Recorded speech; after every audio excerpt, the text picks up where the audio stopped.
Have you ever been asked a question that makes your stomach twist? A question that seems harmless at first but hides a trap beneath its surface?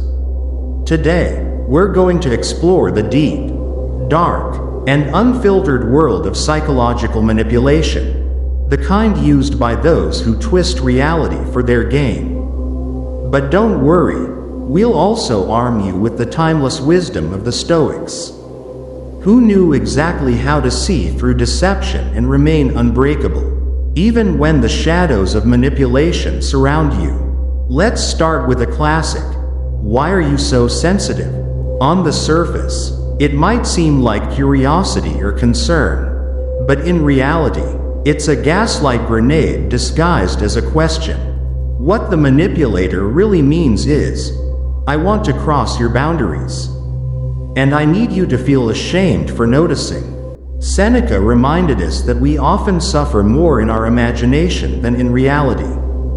And that's exactly what this question exploits. It weaponizes your imagination, coaxing you into doubting your own perception. They want you to believe that being emotional, reactive, or aware is a weakness.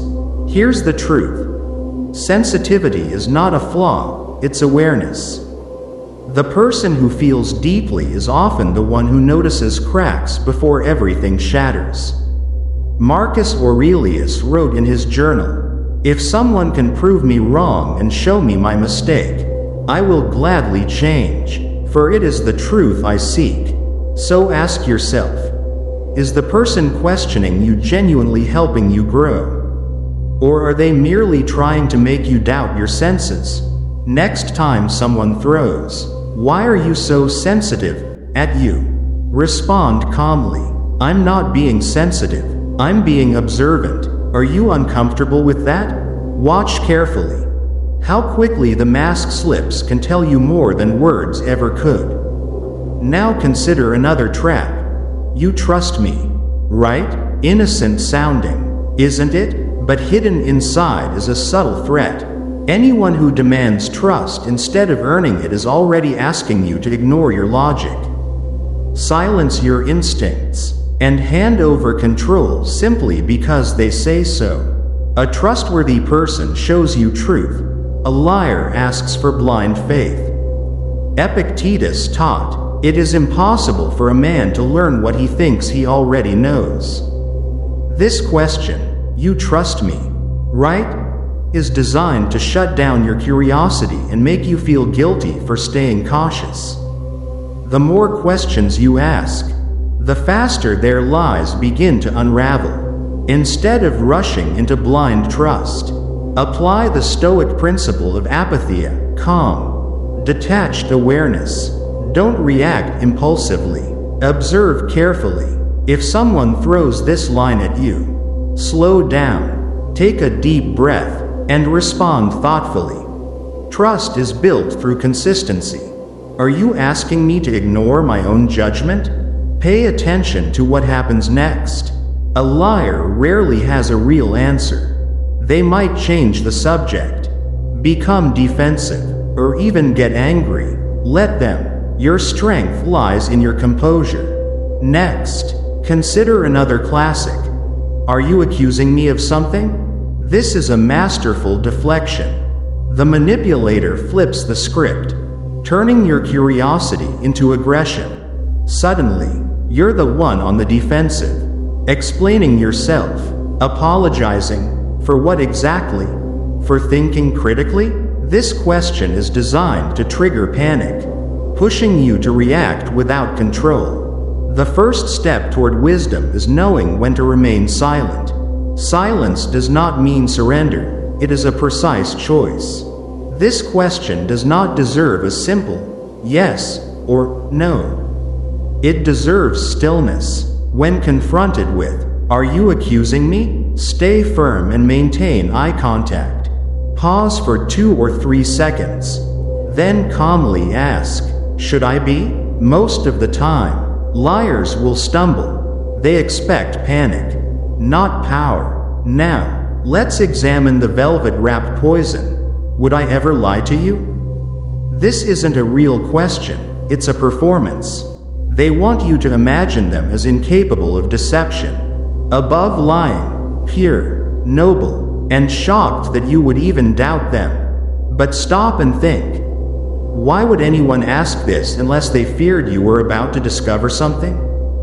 The Stoics advise not to waste your life speculating about others.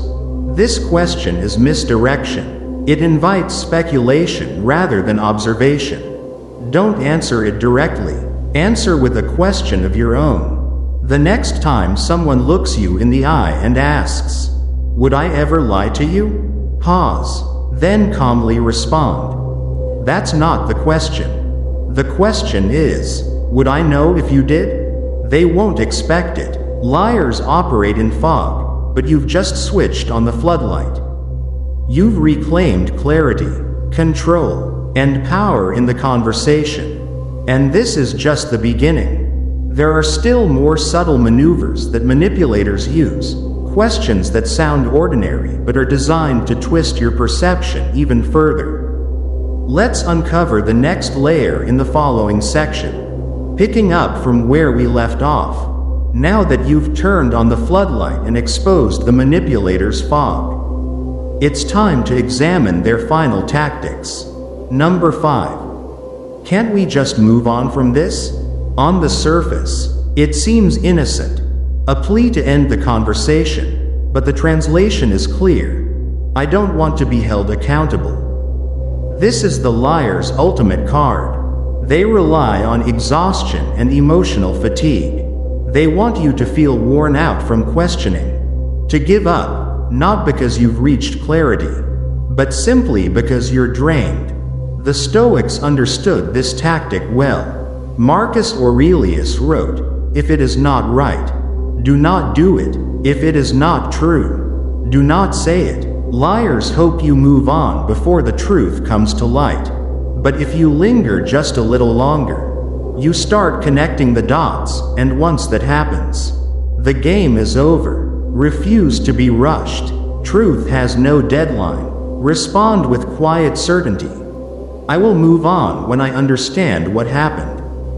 Not before. They will hate that. It means you are anchored in truth, and they cannot manipulate or unsettle you. Here's the final warning. Liars don't only lie with words. They lie with feelings. They twist your perception until you begin to question your own sanity. They make you feel guilty for being intelligent, ashamed for asking questions, cold for being logical, unreasonable for having standards. They spin the narrative so skillfully that noticing inconsistencies turns you into the villain in their story. But remember this. You are not broken for having boundaries. You are not cruel for asking hard questions. You are not paranoid for seeking the truth. You are not too much for wanting peace that isn't built on lies. You are simply awake, and most people hate the awake because they cannot be controlled. They cannot be manipulated. They see through the veil. The Stoics didn't seek comfort, they sought clarity. They trained their minds to remain sharp in a world built to dull you. Because they understood a harsh truth. A person who sees clearly becomes dangerous. He doesn't chase validation. He doesn't beg for loyalty. He doesn't explain his standards.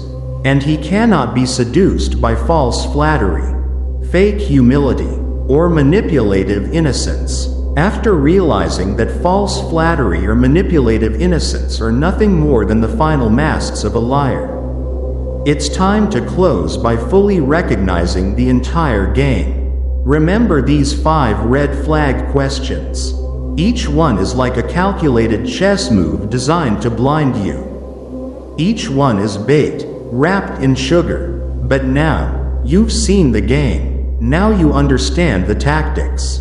You're no longer just a pawn pushed around at someone else's will. You've become the player. And pawns, they're always sacrificed. But players, they win. This is the fire drill of truth. Every time someone makes you feel off balance, run through a mental checklist. Is this person seeking truth? Or are they seeking control? Am I being pushed into silence through guilt? Would Marcus Aurelius or Seneca tolerate this kind of question? What happens if I don't answer? Who becomes uncomfortable? And if I saw this happening to a friend, would I call it healthy? If the answer stings, trust it. If your gut twists into knots, don't ignore it. Your instinct isn't broken, it's under attack. Liars prey on those who doubt themselves. The Stoics trained themselves never to flinch. And now, you can too, not by fighting with anger, but with awareness, not by being aggressive, but by being unshakable. And that's what makes you dangerous. Because when you can sit calmly in front of a liar and see straight through them, you've already won. Thank you for watching. If you'd like to see more videos like this, don't forget to hit the like and subscribe button. I'll see you in the next one.